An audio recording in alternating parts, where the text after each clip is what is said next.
o desenvolvimento de Hércules estava sendo acompanhado pelos grandes seres que presidem a evolução da humanidade. E o grande ser que seguia esta evolução interna de Hércules, este grande ser estava refletindo sobre o que seria necessário como prova, como tarefa, para ajudar mais na realização de Hércules agora. Então foi visto que seria necessária uma prova ou um trabalho que evocasse o equilíbrio e que evocasse o discernimento em Hércules. E foi visto que depois dessa prova ele estaria um pouco mais apto para servir a humanidade. Então esta prova viria para ajudar no amadurecimento de Hércules. Havia um javali que estava devastando as nações e o instrutor de Hércules o encarrega de ir capturar este javali. Então Hércules seguiu adiante e passou pelo novo portão que estava aberto diante dele. Hércules estava pronto para partir quando alguém lhe deu um arco e flechas. Mas Hércules recusou aquelas armas porque agora ele temia matar. Quando ele devolveu essas armas, ele disse: eu não quero aceitar porque no meu último trabalho eu assassinei alguém, eu matei. E desta vez eu não quero mais matar. Eu quero fazer o trabalho sem matar ninguém. Então ele deixou ali o arco e partiu desarmado em busca do javali, porque ele não tencionava matar quem quer que fosse. Por todos os lados se percebia o terror daquele povo. O povo aterrorizado pelo javali, que era muito feroz mesmo. E Hércules então foi subindo, porque havia montanhas, e ele foi subindo em busca do javali. E ele caminhou bastante e encontrou de repente pelo caminho um centauro.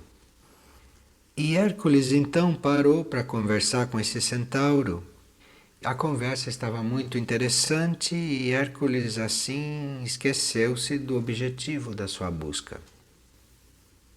Esse centauro, ele fazia parte de um grupo, de um grande grupo de centauros. O centauro estava contando isso para Hércules, estava falando sobre a sua vida grupal. Hércules ouvia aquilo com muita atenção. Então o centauro simpatizou muito com ele. O centauro convidou para abrir um barril de vinho. O barril não pertencia exatamente ao centauro. O barril tinha sido dado para todo o grupo. E quando o barril havia sido dado, era claro que o barril de vinho era para ser aberto pelo grupo todo, quando o grupo todo estivesse junto, para alguma comemoração grupal. Mas Hércules e o centauro acabaram abrindo o barril a si mesmo e, como havia muito vinho, eles convidaram um segundo centauro para beber com eles. Então chegou mais este outro e os três começaram a celebrar sozinhos. E havia muito vinho para 3 criaturas. E eles fizeram tanto barulho durante a bebedeira que eles foram ouvidos a grande distância. E os outros centauros, quando viram que eles estavam ali festejando e bebendo, os outros centauros se aproximaram com muita raiva e travaram com os 3 uma batalha muito feroz, muito selvagem. Então Hércules, que desde o princípio estava disposto a não matar, ele, durante a batalha, ele acabou assassinando os dois com os quais ele havia bebido. E assim ele depois continuou na busca do javali e deixou todo o grupo de centauros muito entristecido por tudo que tinha acontecido. E fazia muito frio, já era noite, e o javali continuava escondido, o javali continuava invisível a Hércules. E Hércules, depois de muito procurá-lo, voltou-se para dentro de si e pediu que alguma ideia lhe viesse à mente, alguma ideia para ele encontrar esse animal. Então veio-lhe como uma inspiração de montar uma armadilha. E ele então construiu essa armadilha e escondeu-se ali por perto. Então as horas começaram a passar e lá pela madrugada o javali começou a se aproximar, porque o javali àquela hora estava procurando alimento. O javali tinha uma fome muito antiga. E quando o javali estava por ali procurando alimento, ele cai na armadilha que Hércules preparara. E assim ele ficou prisioneiro de Hércules, porque ele não podia sair dali. Então, como o javali ficou prisioneiro, Hércules tornou-se como que um instrutor do javali. E ele começou a ensinar ao javali muitas coisas e o javali acabou fazendo tudo o que Hércules pedia. Hércules o comandava e ele ia na direção em que Hércules queria. Tornou-se realmente obediente. Então Hércules foi descendo a montanha, foi rejubilando-se pelo caminho. E foi muito curioso, todos riam, porque Hércules conduzia o javali montanha abaixo para mostrar o javali para o povo, mas Hércules o conduzia segurando-o pelas patas traseiras. Então o javali descia a montanha como se fosse um carrinho de mão, Hércules segurando pelas patas traseiras e ele descendo. E aquilo era um quadro tão inesperado, um quadro tão diferente, ninguém poderia imaginar aquilo, que aquilo provocava o riso. E todas as pessoas ficavam tão alegres de ver aquele quadro esquisito, que começavam a cantar e a dançar, e Hércules também cantava e dançava. E todos riam, satisfeitos de ver como Hércules estava progredindo. E aí, tendo conduzido o javali montanha abaixo, Hércules havia cumprido a sua tarefa porque o javali estava capturado.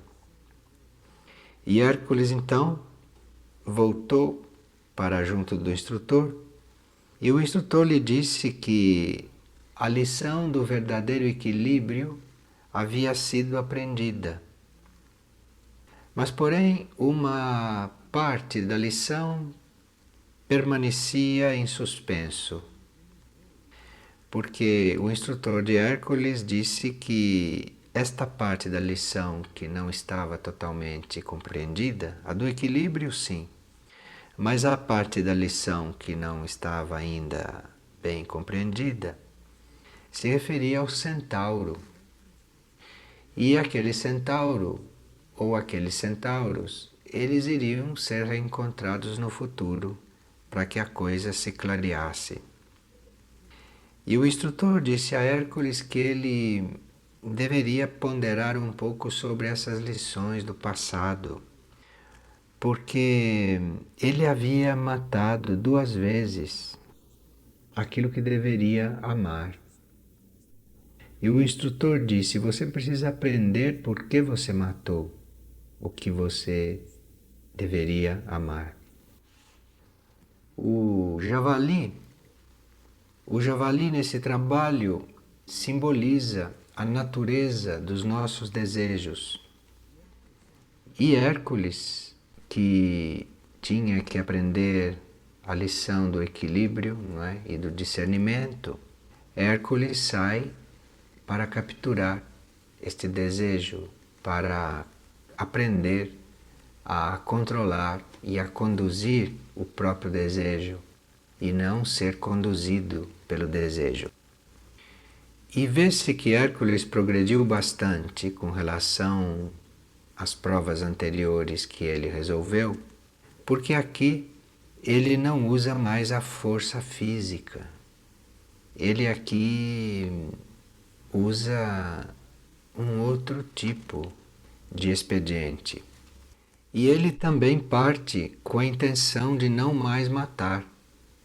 Então isto já é um progresso. E apesar dele ter a intenção de não matar, viu-se que ele acabou matando, porque ele ainda não estava completamente pronto. Esta intenção não tinha descido ainda por todos os níveis do seu ser.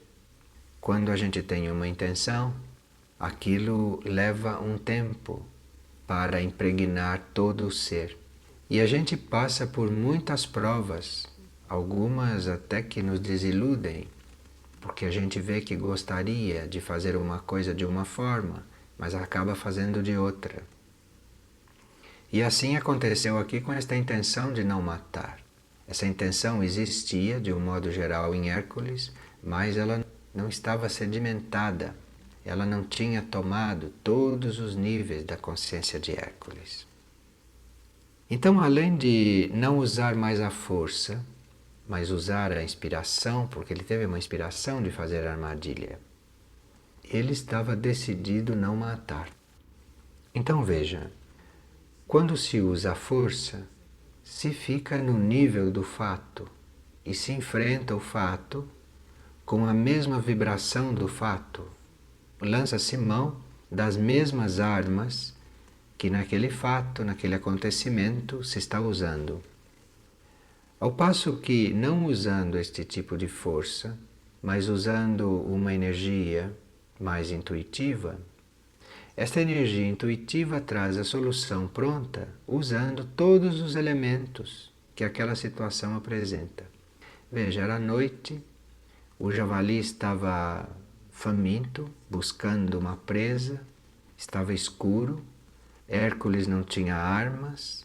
Então o fato de ser noite, o fato do javali estar faminto, todas essas coisas que dificultariam a caça do javali, esses elementos foram usados pela inspiração.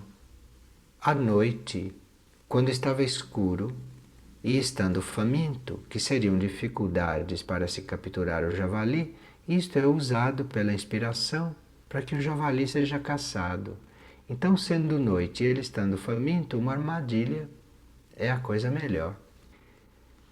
Um outro ponto que demonstra progressos em Hércules é que ele acaba usando soluções não usuais, porque ele leva o javali pelas pernas traseiras.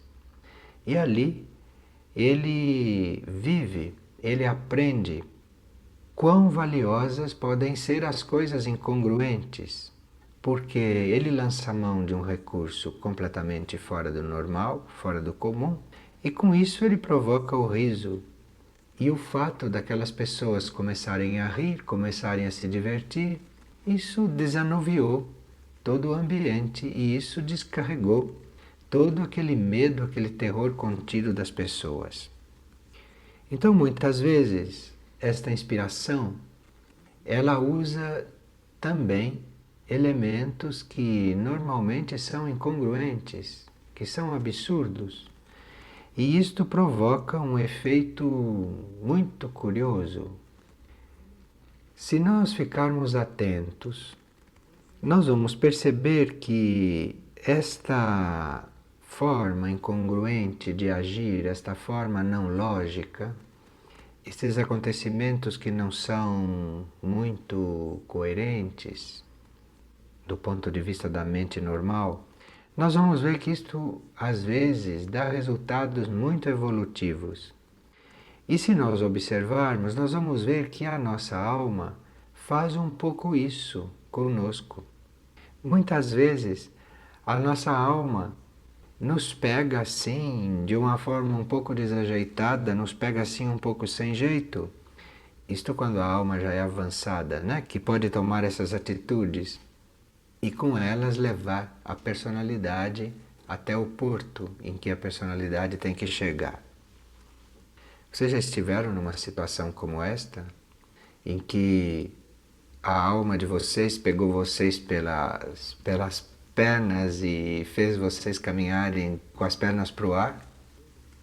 E assim vocês chegaram lá onde tinham de chegar, através inclusive de situações ridículas e que provocavam até o riso. E quando a gente tem senso de humor, a gente ri também nessas situações. A gente ri quando o eu superior ou quando o destino está levando a gente desta forma. E a uma certa altura nós até agradecemos de ser levados dessa forma, porque é muito melhor do que não chegar.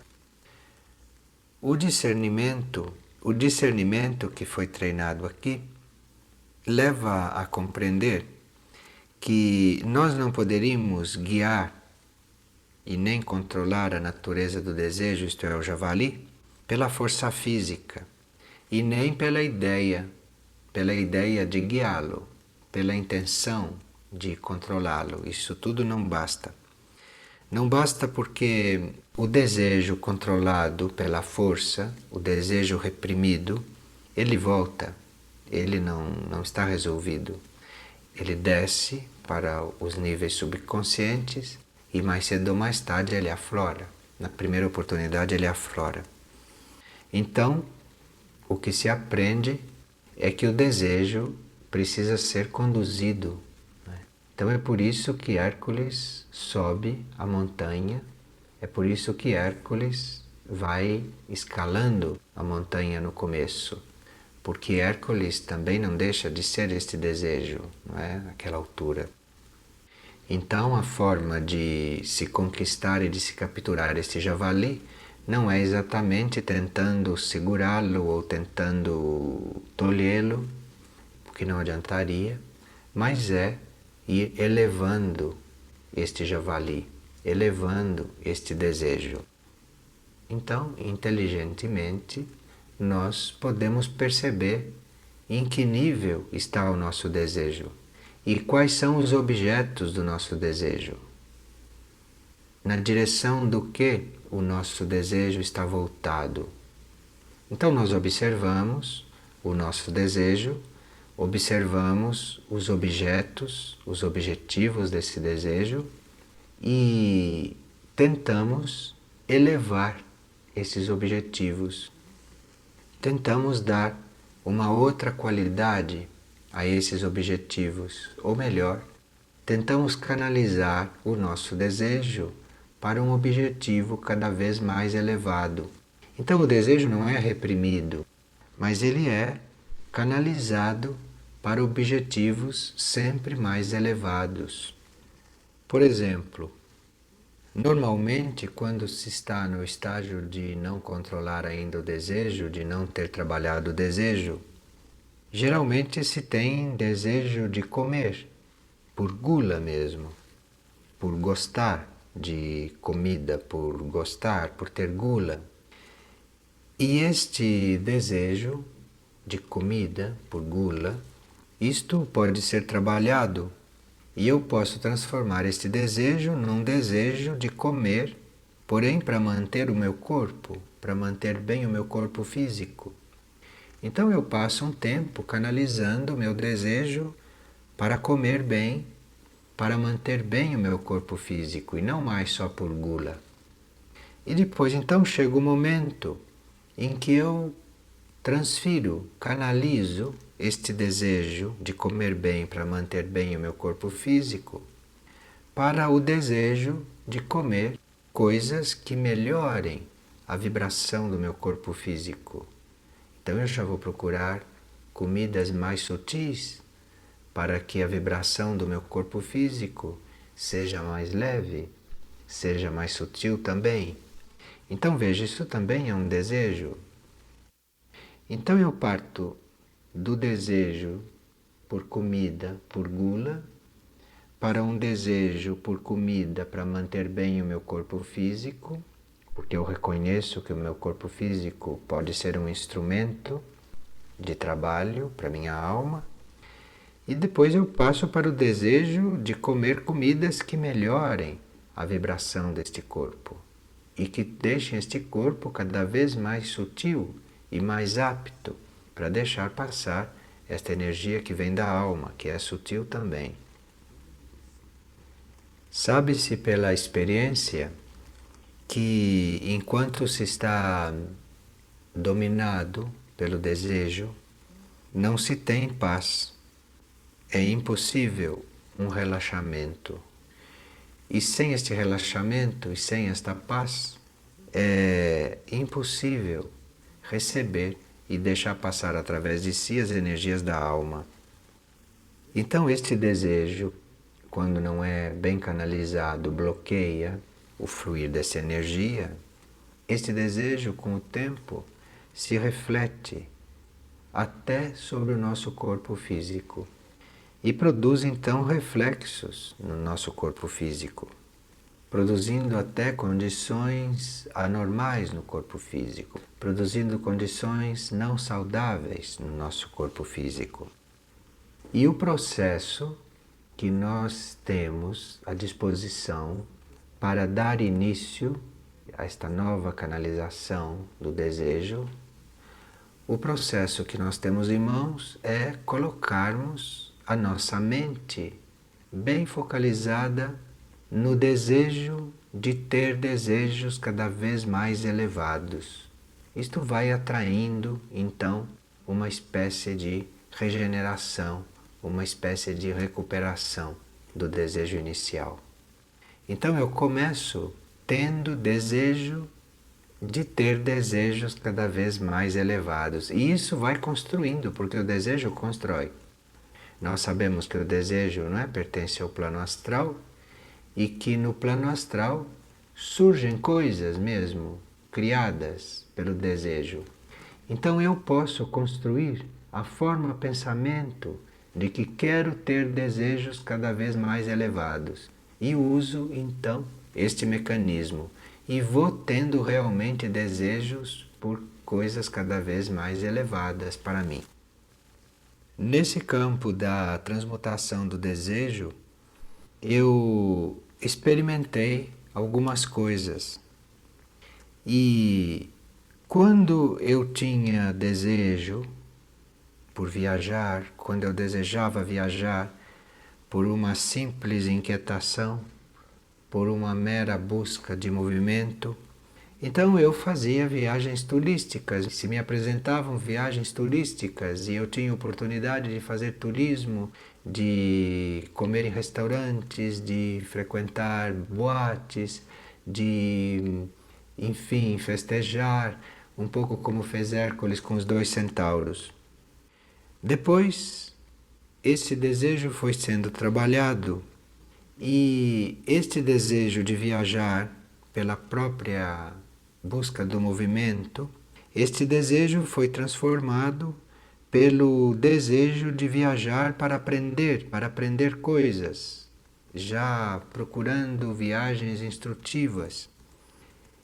E foi muito interessante que quando este desejo passou para este outro nível, me foram oferecidas viagens nas quais eu fui conhecer catedrais, fui conhecer lugares harmoniosos, fui conhecer coisas que faziam parte da história da arte. Então veja que as circunstâncias se apresentam de conformidade com a qualidade do nosso desejo.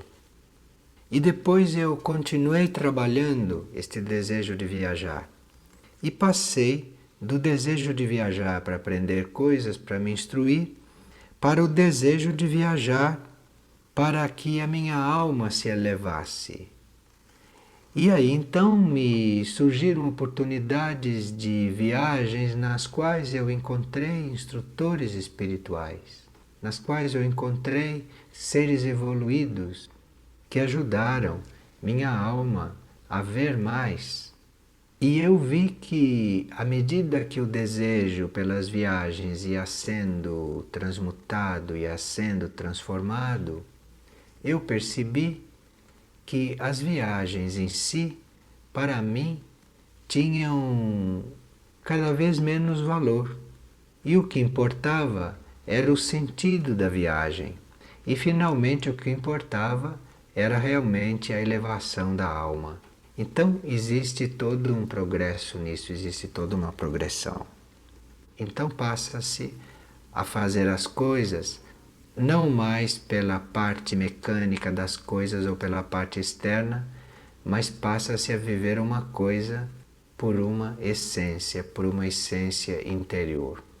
Isso libera muito o indivíduo. Isso traz uma grande liberdade. E vê-se que a liberdade não é fazer o que se deseja, mas a liberdade começa quando você controla o desejo, quando você muda a qualidade do desejo, quando você faz o que quer do desejo e não quando o desejo controla você.